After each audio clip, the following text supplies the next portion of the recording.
So I was thinking over the break that a number of you might not want to go into the brain lab, right, and have the little stimulation on the left temporal lobe, was it?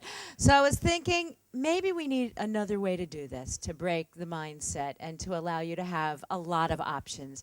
So I thought of a better way. Any of you like to play? Yeah. All right. So today we're going to talk about the power of play.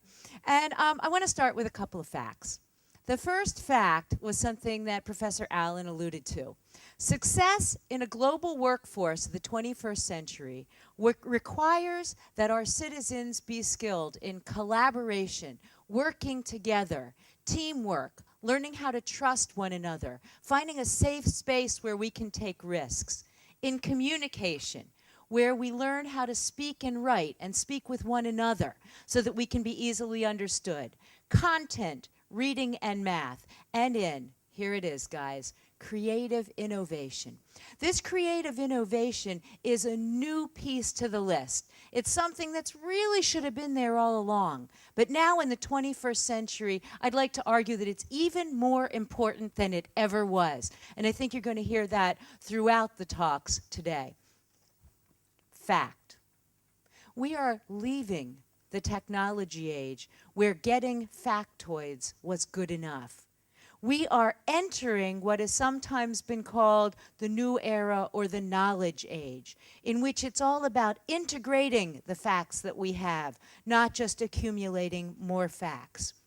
In fact, Peter Drucker, the father of modern management, suggested technology is the application of yesterday's information.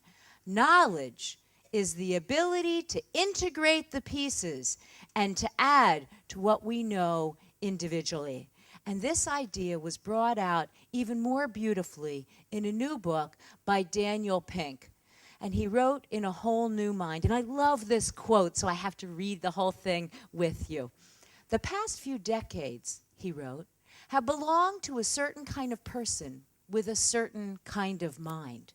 Computer programmers who could crank code, lawyers who could craft contracts, MBAs who could crunch numbers. This is my favorite line. Would you say it with me? Here we go. But the keys to the kingdom are changing hands. Isn't that beautiful? But the keys to the kingdom are changing hands. The future belongs to a very different kind of person with a very different kind of mind, to creators and to empathizers, to pattern recognizers. This is what you heard about with Professor Allen. To pattern recognizers and meaning makers.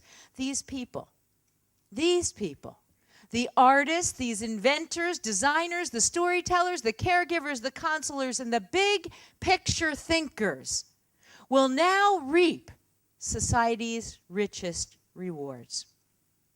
The workforce of the year 2038 is in our preschools today. The question before all of us is how we want to prepare our children for the skills that are needed in this global workforce. And I want to offer you a most unexpected answer. In a group which I now understand because so many people in Singapore have asked me this question, what's wrong with flashcards?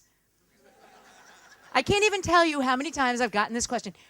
Aren't flashcards good? No, I'm going to actually suggest something that is totally revolutionary for creating different mindsets, and that is, in one word, play. In fact, there's a large body of research to suggest that high-quality preschool programs characterized by playful environments in which children have strong relationships with their caregivers and are engaged in active learning are the ones in which our young children are going to learn the best. And this, in fact, holds for all children, whether those children are in the United States or whether they're in England, whether they're in Singapore or whether they are in Hong Kong. Whether you live in rural areas or you live in urban areas, whether you are from a rich home or you are from a poor home, all children deserve and need high-quality early education and the opportunity to learn through play. And it raises a big question. But what ever happened to play? In 1981, a typical school-age child in the United States had 40% of her discretionary time open for play. By play, I mean building forts, playing with blocks, playing with puzzles. By 1997, that time had already diminished to 25%. I'm not sure what it's down to now, but I think I'd be shocked if I asked the question. Now, recent research also suggests that in the last 2 decades, children have lost 8 hours of playtime per week. All right, think about that. 8 hours lost per week of the playtime that they used to have. And 30,000 schools in the United States have actually dropped recess because they think recess is a waste of time.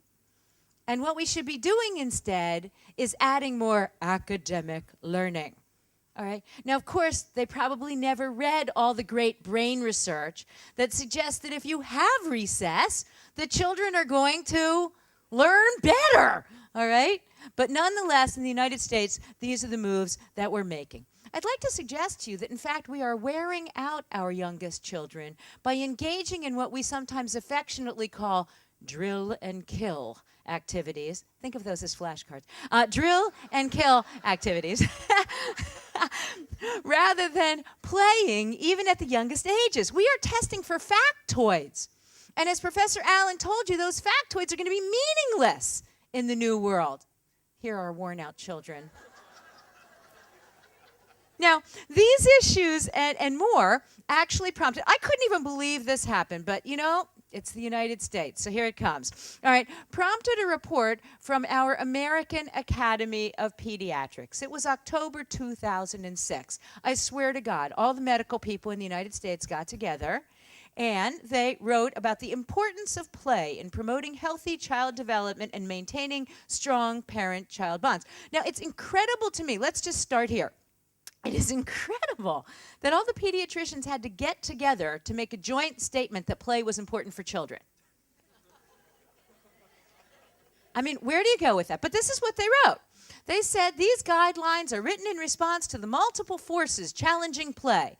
The overriding premise is that play, or some available free time in the case of older children and adolescents, is essential to the cognitive, physical, social, and emotional well-being of children and youth. You wouldn't know that you really had to be told this by a group of pediatricians.